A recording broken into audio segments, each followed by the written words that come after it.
हमने कहीं इंटरव्यू में सुना था कि सर कह रहे थे कि ये जो भी कविता लिखते हैं उसके लिए ऐसे कॉपी पेन का इस्तेमाल नहीं करते, फोन पे ही लिख लेते हैं, बल्कि इन्होंने अपनी किताब भी जो है फोन पे लिखी थी। बिल्कुल। कभी आपने चेक किया है कि ये अपनी किताब लिख रहे थे या किसी की किताब पढ़ रहे थे? ऐसा कभी होता, कभी आपने ऐसे फोन पढ़ा हो तो वैसे ही चेक कर लिया? मतलब अर्चना जी का सवाल था। मैंने कभी नहीं चेक किया। ये आश्चर्य की बात है कपिल, सच में मैंने इनका फोन कभी चेक नहीं किया है। ना तो मुझे इनका कुछ पासवर्ड है क्या आपका फोन पे? बताइए। देखिए सर, हमारा काम ही है रिश्तों में दरार डालना।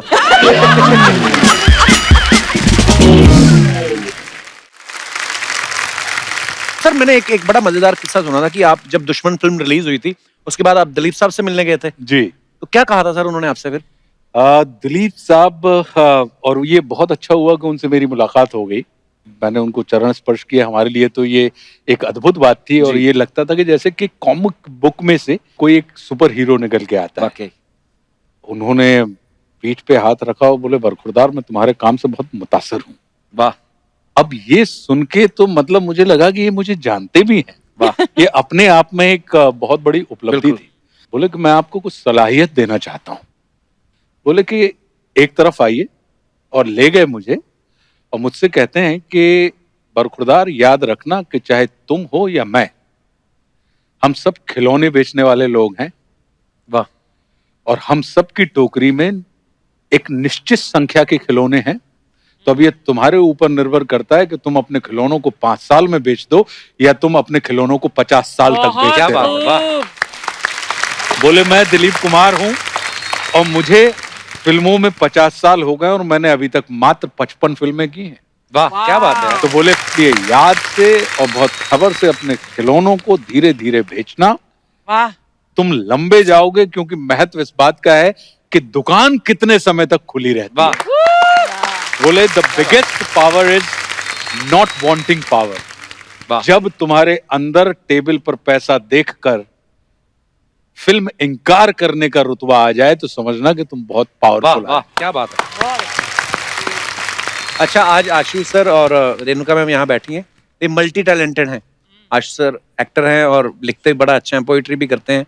रेणुका मैम गाती बड़ा अच्छा है। बहुत बढ़िया, मैंने सुना। मैम बहुत आज अच्छा। कुछ हो जाए, लोगों को मजा आ जाएगा मैम आज आपकी आवाज में कुछ सुन के। चलिए,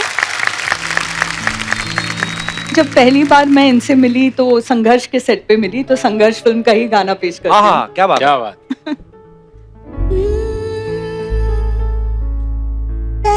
पहली बार पलिए, दिल गई हार पलिए, रब्बा मैनू प्यार हो गया,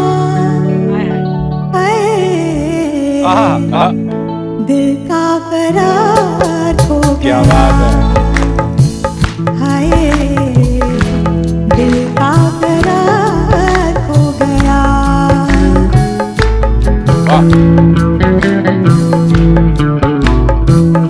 तेरे लिए मरता है माहिया, फिर क्यों जुदाई से फिर डरता है माहिया, तुझ पे जान सार पड़ी, दिल गई हार बलिए, रब्बा मैनू प्यार हो गया। क्या बात है। दिल का करार हो गया। बहुत अच्छे। दिल का करार हो गया। क्या बात। वाह वाह वाह, क्या बात है। बहुत बढ़िया। वाह, थैंक यू, थैंक यू। वाह, सुपर। क्या बात है सर, क्या चॉइस है आपकी। नहीं, पर कपिल आप भी इतना सुरीला गाते हैं, बहुत अच्छा गाते हैं। मेरी एक गुजारिश है आपसे कि इन्हीं की एक फिल्म का गीत है जो आपसे मैं सुनना चाहूंगी। कौन सा? चिट्ठी ना कोई संदेश। दुश्मन फिल्म का। प्लीज हो जाए कपिल। सर, हो मैंने जाए, हो बहुत सुना जाए। है वो, और मैं जरूर मैम।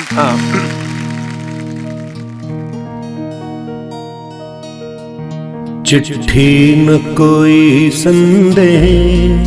क्या बात। चिट्ठी न कोई संदेश, जाने वो कौन सा देश, जहां तुम चले।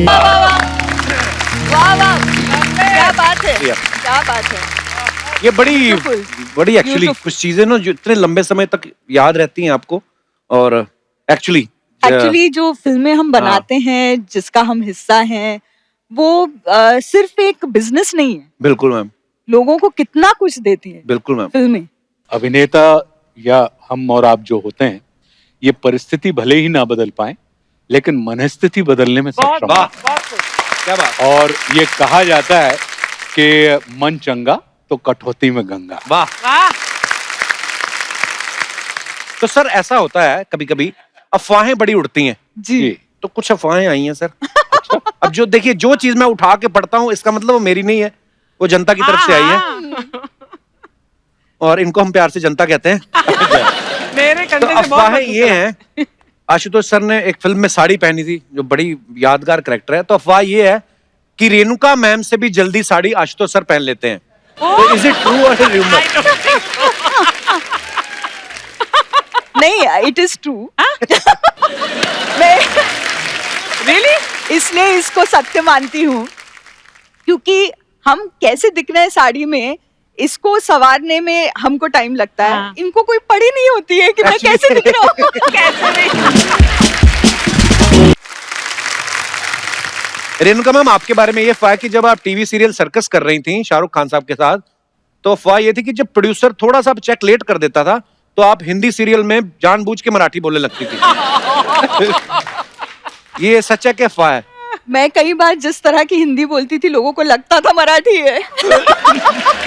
वो जैसे हम पंजाबी लोग, जब अब तो फिर भी काफी सुधार हो गया, नहीं हमारी हिंदी ऐसी लगती थी कि पंजाबी बोल रहे हैं हम लोग। नहीं, पर एक शाहरुख जी का ही किस्सा है सर्कस का, अच्छा। जो मैं शेयर करना चाहूंगी यहाँ Please. पर, कि क्या होता था कि अजीज मिर्जा जो हमारे डायरेक्टर साहब थे, जो मेरे मेंटर हैं, तो उन्होंने मुझसे हमेशा कहा कि रेणुका, आप ना हिंदी पढ़ा करो, और मराठी का जो लहजा आता है आपकी बातों जी। में वो चला जाएगा, और आपको हिंदी में काम करना है। तो मुझे सटीक लगता था। तो हमारे साथ रेखा सहाय जो हाँ। एक्ट्रेस थी, चेची का रोल करती थी, तो उनको बड़ा बुरा लगा।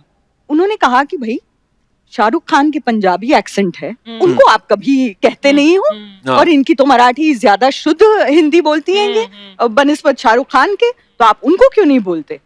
तो अजीज अंकल को लगा नहीं भाई, हमारे यहाँ तो इक्वालिटी है, होनी चाहिए। तो उन्होंने शाहरुख से भी कहा कि ये जो आराम से कहते हो, वो आराम से नहीं है, आराम से है। नाराज जो कहते हो, नाराज नहीं है, नाराज है। तो एक सीन में उसको मुझे फॉलो करना था, हमारी कुछ अनबन हो गई थी, तो मेरा किरदार मरिया, और उसको मुझे कहना था कि मरिया, तुम मुझसे नाराज मत हो। हाँ, तो चूंकि उसको डांट पड़ी थी नाराज के बारे में, तो बेचारा वो ये कर रहा था मन में कि नाराज नहीं नाराज, नाराज नहीं नाराज, नाराज नहीं नाराज। अच्छा, उस समय भी उनको देखने के लिए 20-20 हजार की भीड़ इकट्ठा होती बहुत थी। पॉपुलर सीरियल हाँ, था, जी, रत्नागिरी में। तो हम शूटिंग कर रहे थे, और मैं चर्च से बाहर निकलती हूँ और बहुत लंबा वॉक लेके उन तक पहुंचती हूँ। उसके बाद उसको ये लाइन कहनी थी कि मरिया, तुम मुझसे नाराज मत हो। तो चूंकि इतना उन्होंने रट लिया था कि नाराज नहीं नाराज, नाराज नहीं नाराज, तो जब मैं वहां पर पहुंची, सारे लोग देख रहे थे अब शाहरुख खान डायलॉग बोलेगा। उन्होंने कहा, मरिया, मैं अनार हूं।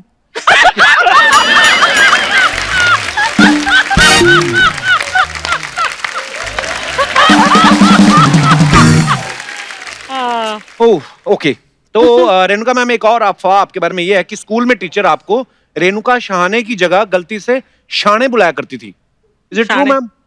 शाणे मतलब नहीं, वो वैसे नहीं था, लेकिन हमको बचपन में, चूंकि मेरा भाई मुझसे 2 साल छोटा है, अच्छा जी। और हम टिकट काटे थे, तो मेरा फुल टिकट, उसका आधा, तो अच्छा। हमको 1.5 शाणे जरूर बुलाते थे।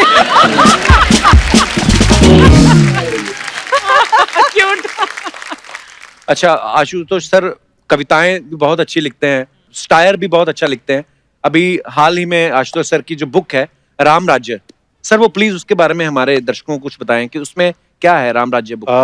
राम राज्य जो किताब है, वो अभी तक हमने जितना भी पढ़ा है, हम ये मान के चलते हैं कि भगवान राम के चरित्र को पढ़ा है जी। लेकिन ये राम राज्य जो है वो मर्यादा पुरुषोत्तम के जीवन दर्शन के ऊपर है। अच्छा जी। अक्सर ये माना जाता है कि अगर परमात्मा राम ईश्वर हैं, तो ईश्वर का सानिध्य किसी भी अपूर्ण व्यक्ति को पूर्ण करता है। बिल्कुल। लेकिन मेरे सामने ये प्रश्न खड़ा होता था कि ऐसा कैसे हो सकता है कि भगवान राम के संपर्क में आने के बाद कोई शूर्पणखा के नाक कान काट दिए जाते हैं, उसे अपूर्ण कर दिया जाता है। हम्म। तो कहीं ऐसा तो नहीं कि कोई और बात हो और हमने किसी और चीज को समझ लिया हो, जी। जबकि सिर्फ इसलिए कि उसने अपनी वासना को ईश्वर के सामने रखा। जबकि ये कहा जाता है कि अगर ईश्वर के सामने वासना आप रख दें तो वो उपासना में परिवर्तित हो वाह, जाती है। Yeah. तो ये ऐसे फिर सरस्वती जो है वो विद्या की देवी है। जी जी। अगर उनकी कृपा हो जाए तो अशिष्ट व्यक्ति विशिष्ट हो जाता है। फिर ऐसा कैसे हो सकता है कि कोई सरस्वती माता कैकेयी की जिह्वा पर बैठकर उनकी बुद्धि को भ्रष्ट कर दे? फिर यह कहा जाता है कि रावण ने तपस्या की अमर होने के लिए, लेकिन ब्रह्मा जी ने भी मना कर दिया, शिव जी ने भी मना कर दिया। तो फिर रावण की नाभि में अमृत कुंड क्या कर रहा था? अगर अमृत कुंड है इसका मतलब है कि वो अमर है। तो फिर वो अमृत कुंड कौन सा है? तो ऐसे कई सारे प्रश्न थे जो हमारे दिमाग में खड़े होते थे और उन तमाम चीजों को लेके राम राज्य लिखी गई। और ये एक आनंद का विषय है कि लोगों को वो बहुत पसंद आ रही है। क्या बात है सर, हम भी जरूर पढ़ेंगे सर।